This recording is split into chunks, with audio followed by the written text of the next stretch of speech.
Hello, beautiful souls. This is Angelica from Intrinsic Vicissitude. Today, I want to talk about something that so many of us struggle with, something we know intellectually, but have such a hard time actually practicing. And that's taking care of ourselves. I see you running yourself ragged, trying to be everything for everyone.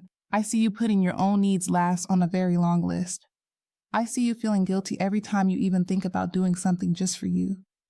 And I want you to know that I've been exactly where you are. I spent years believing that self-care was selfish, that my well-being could wait until after everyone else was taken care of. And you know what happened? I burned out completely. My body gave out. My mind gave out. And I realized that I couldn't pour from an empty cup. Here's the truth that took me too long to learn. Taking care of your well-being isn't selfish. It's essential. You cannot show up as your best self for anyone if you're running on empty. You cannot give love, patience, creativity, or energy that you don't have. Your well-being matters. Not because it makes you more productive or more useful to others, but because you are a human being who deserves to feel good in your own skin. You deserve peace. You deserve rest. You deserve joy. So today I'm sharing 3 practical tips that changed everything for me. These aren't complicated. They don't require a lot of time or money, but they work. Tip #1. Create a non-negotiable daily anchor. This is one small thing you do every single day, no matter what. For me, it's 5 minutes of meditation in the morning before I check my phone. That's it. Just 5 minutes. It doesn't have to be meditation for you. It could be writing 3 things you're grateful for. It could be stretching while your coffee brews. It could be stepping outside and taking 3 deep breaths of fresh air. The specific activity matters less than the consistency, because what you're really doing is sending yourself a message every single day that says, I matter, my well-being matters, and I'm worth these few minutes. When life gets chaotic, this anchor keeps you grounded. It's the one thing that doesn't get sacrificed when everything else falls apart. Tip #2. Set boundaries without guilt. Oh, this one is hard. I know it is, but learning to say no changed my life. You do not have to say yes to every request, every invitation, every demand on your time and energy. You're allowed to have limits. You're allowed to protect your peace.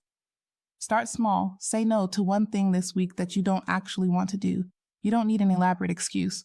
I'm not available is a complete sentence. That doesn't work for me is enough. And here's what I learned. People who truly care about you will respect your boundaries. The ones who don't, they were never respecting you in the first place. Yes, some people might be disappointed. Yes, it might feel uncomfortable at first, but your mental and emotional health is more important than other people's comfort with your choices. Tip #3. Do something that fills you up, not drains you.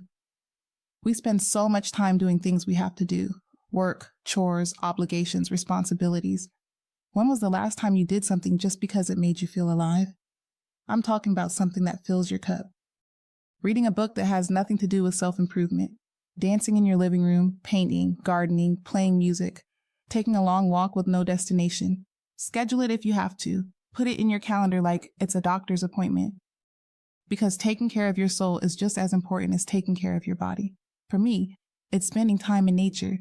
Even 20 minutes sitting under a tree recharges me in ways nothing else can. What is it for you? What makes you feel more like yourself? Whatever it is, give yourself permission to do it regularly, not as a reward for being productive. Not after you've earned it, just because you're a human being who needs more than just surviving. Listen, I know life is demanding.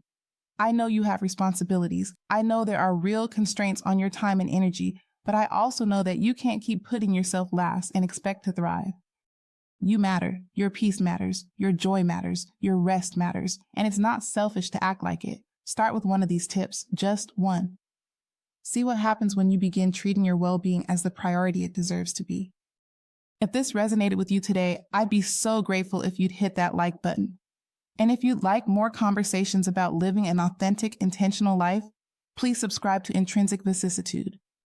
This is a community of people who are learning to honor themselves, and I'd love for you to be part of it. Thank you so much for being here. Thank you for taking this time for yourself. And please remember, you are worthy of care, especially your own.